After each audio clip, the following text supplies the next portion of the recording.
814 by 5 in a long division method. 5 times 1 is 5. On subtracting we get 3. So now we put down this 1 and it is 31.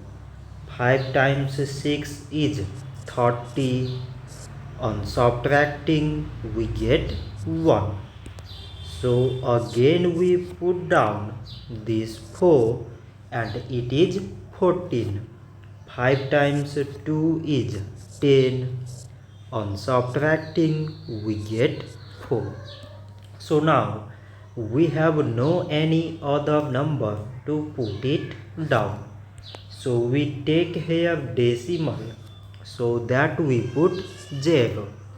So it is 40 and 5 times 8 is 40. On subtracting we get 0. So 814 divided by 5 is 162 decimal 8. So this much for today and thanks for watching.